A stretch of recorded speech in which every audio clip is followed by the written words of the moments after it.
இது ஃபர்ஸ்ட் மலேசியாவின் செய்திகள் உங்களுக்காக.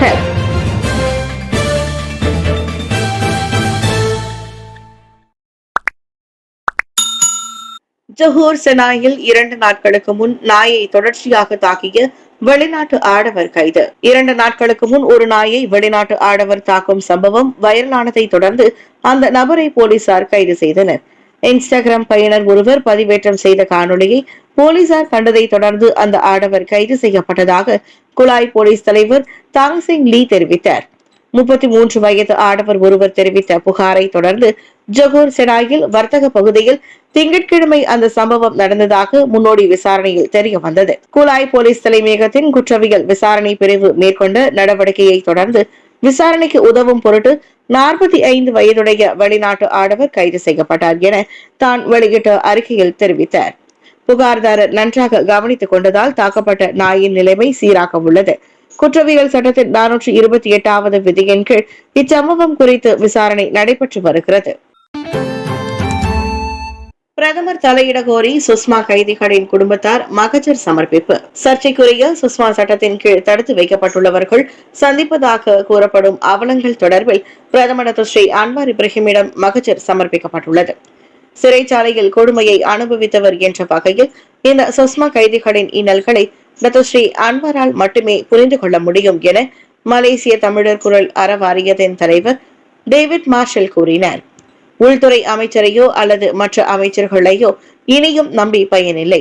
தற்போது இருக்கும் ஒரே நம்பிக்கை பிரதமர் மட்டுமே. எனவே அவர் உடனடியாக தலையிட்டு விவகாரத்தை ஒரு நல்ல தீர்வு காண வேண்டும் என டேவிட் கூறினார். சுஷ்மா கைதிகளுக்கு உள்ளே என்ன நடக்கிறது என்பது குறித்து வெளியில் தெரிவதில்லை. சிலர் தாக்கப்படும் போதோ உயிரிழக்கும் போதோ செய்திகள் வருவதோடு சரி, அவர்கள் குடும்பத்தாருக்கு நியாயமான ஒன்று அல்ல என்று டேவிட் சொன்னார். சுங்கைபோலோ சிறைச்சாலை, தைப்பிங் சிறைச்சாலை, பொகொக்செனா சிறைச்சாலை போன்ற இடங்களில் பதிவான அத்தகைய சம்பவங்களை அவர் சுட்டிக்காட்டினார். அரசு உதவி பெற்ற தமிழ் பள்ளிகளுக்கு கடந்த ஆண்டு 17.83 மில்லியன் ரிங்கெட் நிதி ஒதுக்கீடு. அமைச்சர் ஃபட்லினா. கடந்த ஆண்டு சீனா, தமிழ் மற்றும் கிறிஸ்தவ பள்ளிகளின் பராமரிப்புகளுக்கு அரசாங்கம் மொத்தமாக 213.3 மில்லியன் ரிங்கெட் நிதியை ஒதுக்கியது. அவற்றில் 44.94 மில்லியன் ரிங்கெட் சீன பள்ளிகளுக்கும், 17.83 மில்லியன் ரிங்கெட் தமிழ் பள்ளிகளுக்கும், 16.19 மில்லியன் ரிங்கெட் கிறிஸ்தவ பள்ளிகளுக்கும் ஒதுக்கப்பட்டன. கல்வி அமைச்சர் ஃபட்லினா சிட்டேக் மத்தியில் அதனை தெரிவித்தார். இந்த அரசாங்கம் உதவி பெற்ற பள்ளிகளில் கழிவறைகளை தரம் உயர்த்துவதற்காக மேலும் 1,34,033 ரிங்கெட் நிதி ஒதுக்கப்பட்டுள்ளது. இது மாணவர்கள் மற்றும் ஊழியர்களுக்கு தூய்மை மற்றும் வசதியான சூழலை உறுதி செய்வதற்காக தொடர் முயற்சிகளின் ஒரு பகுதியாகும் என்றார் அவர். இது தவிர மாதத்திற்கு 5,000 ரிங்கெட் வரையில் பள்ளியின் மின்சாரம் மற்றும் தண்ணீர் உபயோக கட்டண செலவையும் அரசாங்கமே பார்த்துக் கொள்கிறது. பொது அமைதிக்கு பங்கம், பணிக்குழுவை அமைக்க அரசாங்கம் தயார். பொதுமக்களின் சீற்றத்தை தூண்டக்கூடிய, குறிப்பாக வேண்டுமென்றே எழுப்பப்படும் மத பிரச்சினைகளை கையாள சிறப்பு செயற்குழு அல்லது பணிக்குழுவை அமைக்க அரசாங்கம் தயாராக உள்ளது. இஸ்லாமிய சமய விவகாரங்களுக்கான பிரதமர் துறை அமைச்சர் டாக்டர் முகமது நாயிம் முக்தார் அதனை தெரிவித்தார். இன மத உணர்ச்சிகளை தூண்டும் விஷயத்தில் எழுப்பி சமூக நல்லிணக்கத்தை சீர்குலைக்கும் தரப்பை அரசாங்கம் எப்படி கையாளுகிறது என மக்களவையில் கேட்கப்பட்ட கேள்விக்கு பதிலளிக்கையில் அமைச்சர் அவ்வாறு சொன்னார். மத விவகாரங்களை எழுப்பி சமூகத்தில் குறிப்பாக இஸ்லாமியர்கள் மத்தியில் கவலையையும் பதற்றத்தையும் ஏற்படுத்துவோருக்கு எதிராக அரசாங்கம் கடுமையான நிலைப்பாட்டை எடுத்து வருகிறது. தேச நிந்தனை சட்டம் உள்ளிட்ட சட்டங்களின் கீழ் சம்பந்தப்பட்டவர்கள் மீது நடவடிக்கை எடுக்கப்பட்டு வருகிறது. அதே சமயம் பல்லின மத உணர்ச்சிகளை தொடும் அம்சங்கள் அல்லது எழும் குழப்பங்களுக்கு உரிய விளக்கம் அளிக்க கலந்தாய்வுகளும் நடத்தப்படுகின்றன. கோததிங்கியில் கார் கவிழ்ந்து பள்ளத்தில் விழுந்ததில் 19 வயதுடைய மாணவி உயிரிழந்தார். கோததிங்கி ஜாலான் லோக்ஹெங் மாவாய் சாலையில் 32வது கிலோமீட்டரில் கார் ஒன்று கவிழ்ந்த பின்னர் 7 மீட்டருக்கும் ஆழமான பள்ளத்தில் விழுந்ததில் மாணவி ஒருவர் உயிரிழந்தார். நேற்று மாலை மணி 6:50 அளவில் புரோட்டான் சாகா கார் சம்பந்தப்பட்ட அந்த விபத்து குறித்து தகவலை பொதுமக்கள் தெரிவித்ததாக கோததிங்கி மாவட்ட போலீஸ் தலைவர் சூப்பரிண்டென்டென்ட் யூசுப் ஒத்துமான் தெரிவித்தார். 19 வயதுடைய அந்த மாணவி ஓட்டி சென்ற கார் கட்டுப்பாட்டை இழந்ததால் இந்த விபத்து நிகழ்ந்ததாக நம்பப்படுகிறது. தலையில் கடுமையான காயத்திற்கு உள்ளான அந்த மாணவி விபத்து நிகழ்ந்த இடத்திலேயே இறந்தார்.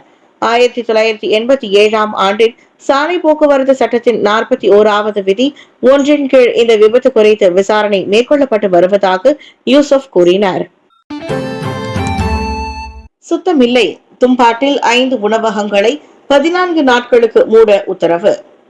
நிர்ணயிக்கப்பட்ட சுகாதார தர கட்டுப்பாட்டை பூர்த்தி செய்யாததால் கிளந்தான் தும்பாட்டில் 5 உணவகங்கள் 14 நாட்களுக்கு மூடப்பட்டுள்ளன.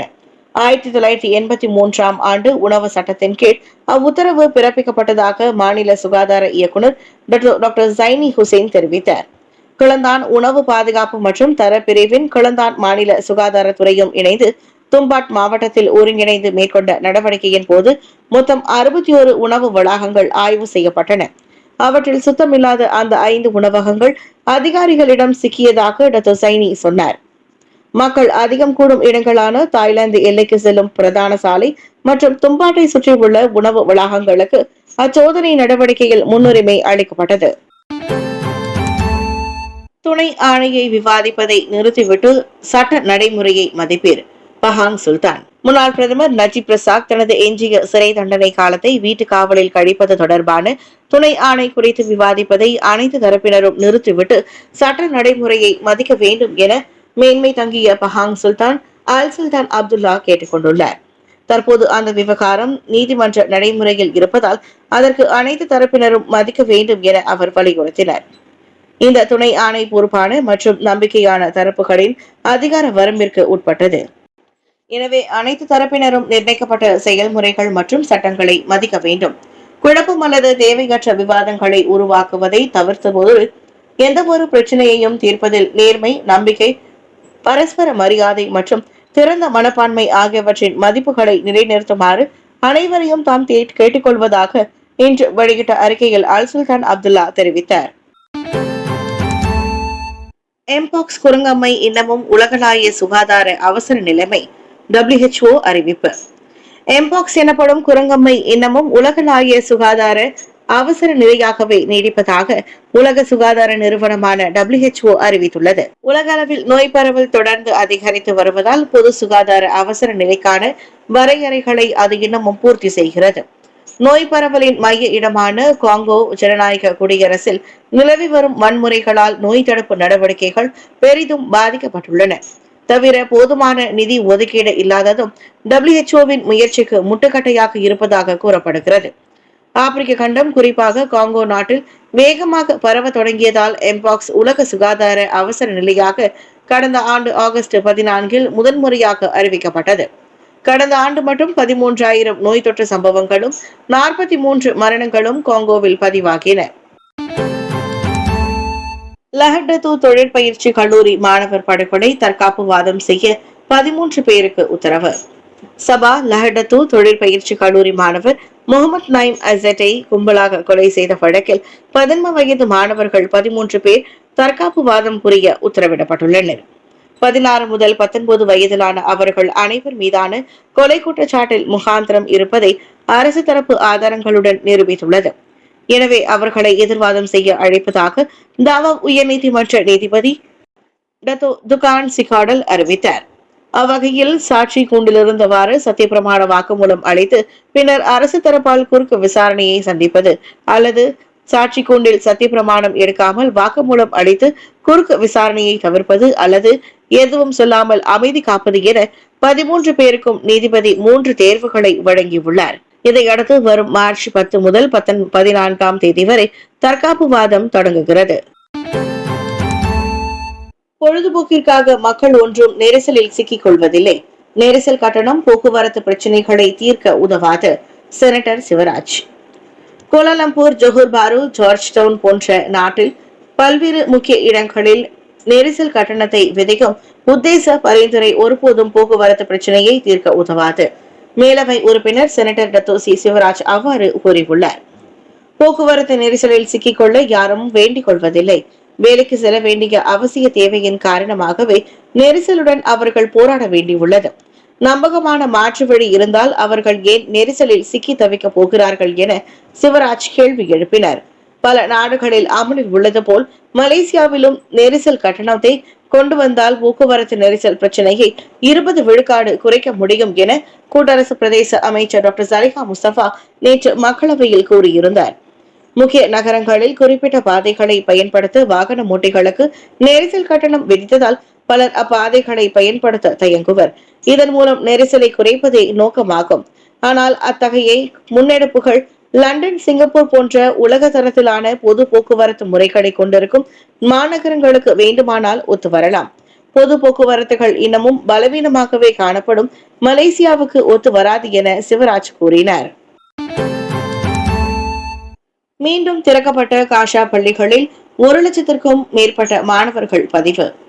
பிப்ரவரி 23ஆம் தேதி தொடங்கிய புதிய கல்வியாண்டில் காஷாமுனை முழுவதிலும் உள்ள பள்ளிகளில் 1,00,000க்கும் மேற்பட்ட மாணவர்கள் பதிந்து கொண்டுள்ளனர். நேற்று வரை 1,00,000க்கும் மேற்பட்ட மாணவர்கள் தங்களது கல்வியை தொடங்கியதாக ஐநா நிறுவனத்தின் பேச்சாளரான ஸ்டெபன் டுரைக் செய்தியாளர்கள் கூட்டத்தில் தெரிவித்திருக்கிறார். இன்று வரை காசாவில் 165 பொது பள்ளிகள் திறக்கப்பட்டுள்ளன. 16 மாதங்களுக்கு பிறகு மாணவர்கள் முதல் முறையாக மீண்டும் கல்வியாண்டை தொடங்கியுள்ளனர். இஸ்ரேல் நடத்திய குண்டுவீச்சு தாக்குதலால் காசாவில் உள்ள பள்ளிகளில் 85 விழுக்காடு மோசமாக பாதிக்கப்பட்டுள்ளதாக பாலஸ்தீனம் வெளியிட்ட புள்ளி விபரத்தில் தெரிவிக்கப்பட்டுள்ளது. இஸ்ரேல் நடத்திய தாக்குதலில் குறைந்தது 12,800 மாணவர்கள் மற்றும் 800 ஆசிரியர்கள் மற்றும் பள்ளி நிர்வாக ஊழியர்கள் கொல்லப்பட்டதாக காசாவின் ஊடக அலுவலகம் தெரிவித்துள்ளது. 2023ஆம் ஆண்டு அக்டோபர் முதல் நடந்த போரில் 1166 கல்வி நிலையங்கள் சேதமடைந்தன. இந்த சேதத்தின் மதிப்பு 2 பில்லியன் அமெரிக்க டாலர் ஆகும். இந்திய சமுதாயத்தின் மீது ரமணனின் அக்கறையும் கடப்பாடும் போற்றத்தக்கது. பேங்க் ராக்கியாட் தலைவர் பாராட்டு. மலேசிய இந்தியர்களின் உரிமை குரலாக திகழ்வதில் மறைந்த மாமனிதர் தொன் சாமிவேலுவுக்கு ஈடாக டத்தோ ஸ்ரீ ரமணன் ராமகிருஷ்ணன் விளங்குவதாக பேங்க் ராக்கியாட் தலைவர் டத்தோ இர்வான் முபாரக் வர்ணித்துள்ளார். தொழில் முனைவோர் மற்றும் கூட்டுறவு மேம்பாட்டு துணை அமைச்சர் என்ற வகையில் இந்திய சமூகத்தின் முன்னேற்றத்திற்கு அவர் ஆற்றி வரும் சேவை தமக்கு சாமிவேலுவை நினைவுபடுத்துவதாக அவர் சொன்னார்.